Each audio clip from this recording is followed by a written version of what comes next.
All right, Shalom. Let's start off by saying Barak Teho Bashem Yahweh Shai Bashem Hakudash. Welcome to another live lesson. The name of this one is pretty much PURIM. Just a reminder. Shaka should have made the reminder at least yesterday or a couple of days ago. We're in the Feast of PURIM. It started last night, February 10th, into the onto February 12th. So currently we're in the Feast of PURIM. Started last night. For those of you brothers and few sisters that would like to know. So we're in the Feast of Purim right now. Shalom, and once again, Salake for the late, post.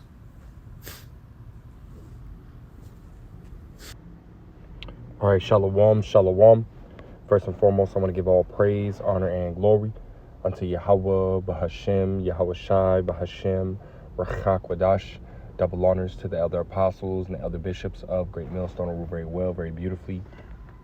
Double salutations to the Akim and her pushing this gospel in truth and in sincerity to the best of their ability, given patience be unto the elect scattered abroad. May the election of Yahweh, Bahashem, Yahweh Shai, Lord willing, fall upon your houses. This is the brother Quanta Watts from the Arizona Great Millstone Camp. Come back at you, Lord will, with the edifying lesson through the spirit and power of Yahweh, Bahashem, Yahweh Shai, Lord will. It is edifying, Lord will. It is straight to the point. And this is the Elder Apostle Arim Lob's, YouTube channel, right? Go ahead and subscribe and be edified. But in this quick little, 50-second video, right, he ultimately mentions that we are in and currently in, the Feast of Purim, right? Which, for those that don't know, right, the Purim is ultimately mentioned, right? When you look it up in the scriptures, it's mentioned, right, in the book of Esther, right, the 9th chapter, as we got right here, and really, right, this high holy day is really to celebrate, right, our overcoming, right, of our enemies through Yahweh Bashem Yahweh Shai, right? And that's ultimately what we're going to get into. So as you read, right, in the book of Esther, there is, a few main characters, right? Two main characters, one being Esther, right? The book of Esther, her being, an Israelite being chosen, right, by, King Ahasuerus, right, to be his wife, his queen, and then Mordecai, her uncle, right, is also, another prominent leader of Israel, and then you also have a dude named Haman, right, which is, under the king, right, a heathen, and his whole, agenda is to, really get rid of the Israelites, man, which we see, happening even today, right? You got, Trump, right, attacking the 14th Amendment, trying to get rid of, natural born citizenship, right, as well as, the mass deportations, right, of the so-called Latino tribes, right, the Northern Kingdom, basically, which we understand eventually it's going to come down to him, coming after, right, all Israelites, to really eradicate us, man, So we're ultimately in the same position, right, where our enemies, right, are ultimately trying to eliminate us, man. But see, this is, why, we look at, the accounts of old, as we read in Job 8 and 8, Sirach 2 and 10, right, that Yahweh Bashem Yahweh Shai has always, had our back, right? Again, Lord, will we be part of the elect? The Lord has always had our back, man, and has always delivered us out of situations, right, that seemed, impossible, because I mean, again, this man, right, is second to the king, and basically speaking in his ear to come and get, come up against, the so-called, as you read in the scriptures, right, it says the Jews, right, which we know are the Israelites, right, which today would be the so-called blacks, Hispanics, and Native Americans, not those small hats, right, that are over there in the land today, right? It's talking about us, that was his whole agenda, man, and as we're going to get into it, right, Yahweh Bashem El Shai, is going to protect us, man, so I'll start right here in Esther 9 and 24. It says, because Haman, the son of Hammedatha, the Agagite, the enemy of all the Jews, right, had devised against the Jews to destroy them, and had cast pur, that is the lot, to consume them and to destroy them. So again, his whole agenda, right, was to, basically get rid of us, man. Right? He done built gallows and everything like that. As you read in the actual, book of Esther, right? As well as, there's you could read in the Apocrypha, right? There, three more chapters, I think, right, in that book as well, right, which coincide with this, the book, right, in the Old Testament, right? They ultimately go hand in hand, but nonetheless, right, he done built gallows, and it was ultimately plotting to have Mordecai, right, to be, hung on those gallows, right? Which, Yahweh Shemel Shah had it to where everything switched, man, right? The Lord had it to where everything switched, right? Let's go up to the top and read the first verse. It says, now in the 12th month, that is the month Adar, on the 13th day of the same, when the king's commandment and his decree drew near to be put in execution, right, for Haman's to go out there and say, hey, we're going to slay all the Jews, and whatnot. It says, in the day that the enemies of the Jew hoped to have power over them, right, though it was turned to the contrary, right, the Lord had it undone, right, the Lord had it switched, right, by a series of events, right, again, really through Mordecai, right, speaking to Esther, right, telling, and having her speak to the king, right. It says that the Jews had rule over them that hated them, right. So ultimately, again, everything was switched. It said the Jews gathered themselves together in their cities throughout all the provinces of the king Ahasuerus to lay hand on such as sought their hurt, and no man could withstand them, for the fear of them fell upon all men. That's right, man. We have to understand, again, we're coming into the time right, where our enemies are going to come up against us, man, right, in great number, right. Esau, he's gathering up his, reinstating, military members that were ultimately kicked out because they refused the Crown Vic Royale, right, reinstating them, right. He's basically, tearing down all these different, government agencies, right, that protect, certain, people from, going through certain things, right. You got they're tearing down, the CFPB, which protects, the banks from charging people their money, right. He's about to come in and take the money. He's getting rid of the penny. He's getting, getting his bounty hunters ready. Esau's got his robot army. So Esau finna come in like a flood, as we read, right? Esau coming down having great wrath. This is the time that we are in, right? But see, we have nothing to worry about, man, right? Why? Because Yahweh Shemel Shai has got our back. Let me jump to First Maccabees chapter 3 and verse 19 being the point. It says, for the victory of battle standeth not in the multitude of a host. So just because Esau's got, a big army, just because Esau's got all this new technology and whatnot, it's not about that, right? We read about Gideon, right? The army that he had, right? The Lord had, Gideon had a 32,000, man army, but Yahweh Shemel Shai dwindled it all down, right, to 300, right? To show that, hey, it's through the Heavenly Father, and his only beloved begotten Son, how we are able to get through, these battles, these times that are coming, right? And as we have gotten through those times, previously, right? It says, for the victory of battle standeth not in the multitude of a host, but strength cometh from heaven. That's right, man. Coming from Yahweh Shemel Shai, right? King David said he will look to the hills, right, from whence our help cometh, right? Look to the Yahweh Shemel Shai, right?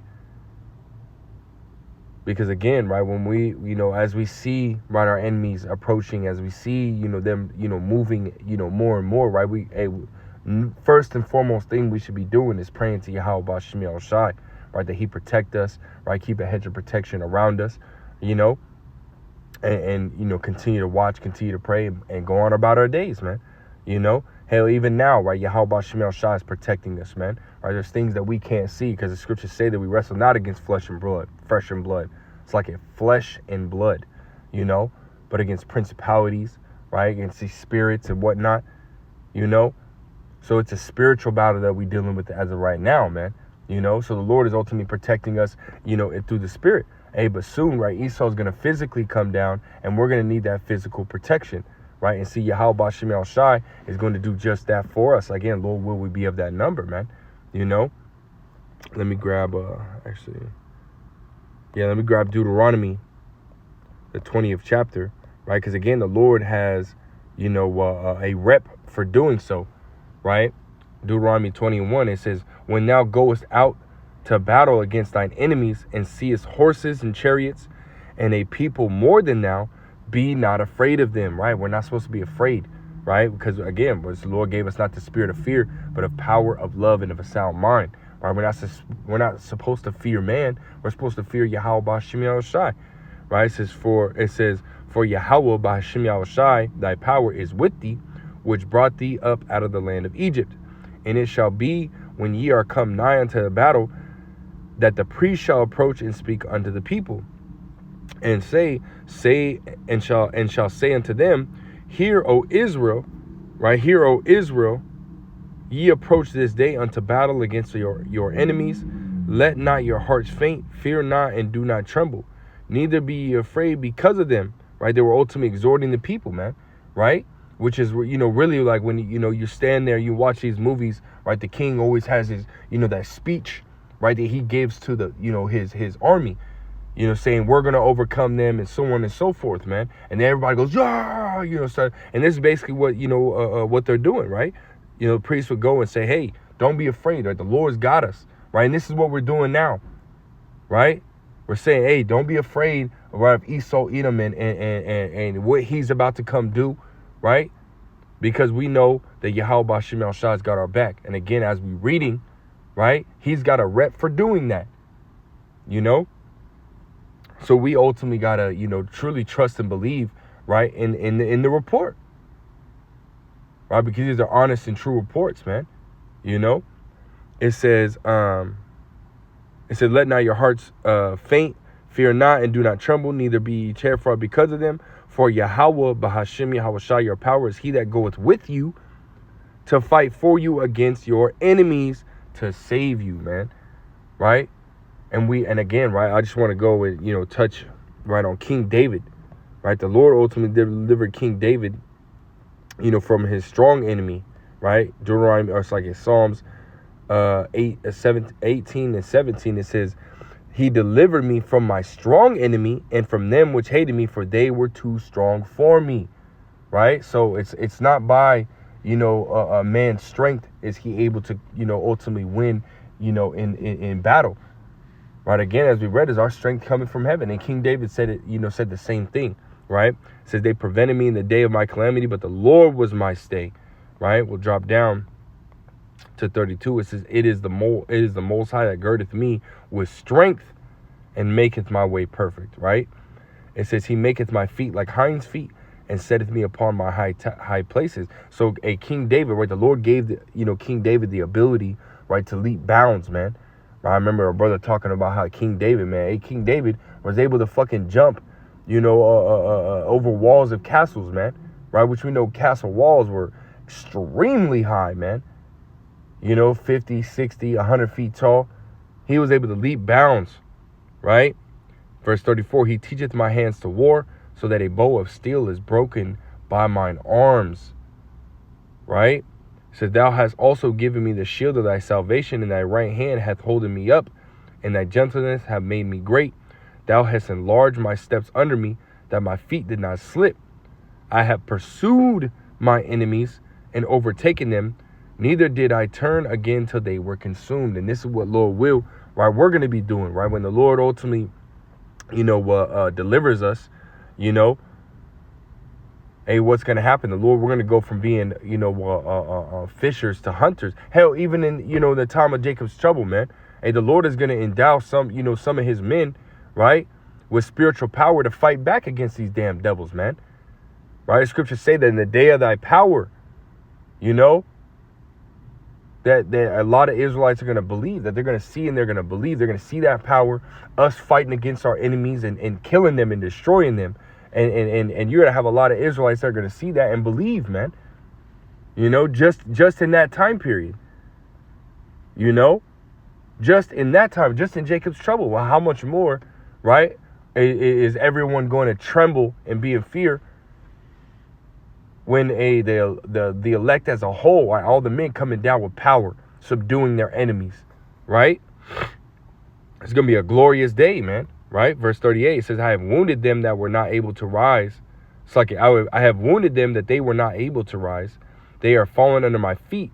For thou hast girded me with strength unto the battle. Thou hast subdued under me those that rose up against me. And again, that's as we read, right, in Esther, right? That's what happened, right? The Lord, through Mordecai speaking to Esther, right, and speaking up to, to speak to, the king of Ahasuerus, right, to ultimately undo, right, all those decrees that he had set forth, right, for Haman to go and gather up, his people to kill the Jews, man. And the Lord had it to where everything, was turned right back on him, man. It was turned right back on him. Those same gallows that he ultimately set, right, to have Mordecai hung on, right, he was hung, and his sons were hung on those same gallows, man. His whole family was hung on those gallows. The same ones that he erected, man. Which is beautiful. Call Lord Yahweh Shem Shah, man. And the wicked ultimately, spread a net, right? And they're taking in that same trap, that same net, as the scriptures say, right? Roughly, it's like you're roughly paraphrasing, man. And the Lord don't play, man. And we're gonna truly see that here soon, man. Right? We're gonna, through Yahweh Shem Shah, we're gonna overcome our enemies, right? Even in this time, right? It says, thou hast also given me the necks of mine enemies, that I might destroy them that hate me. Right? So they cried, but there was none to save them, even unto Yahweh, but he answered them not. Right? So Lord ain't gonna hear them, man. Lord's gonna allow us to get fucking busy on these niggas, man. Hey, we're in the time where Yahweh Shem Shai is gonna allow us to overcome our enemies, man. We finna get our lick back, man. This the time that we are in, man.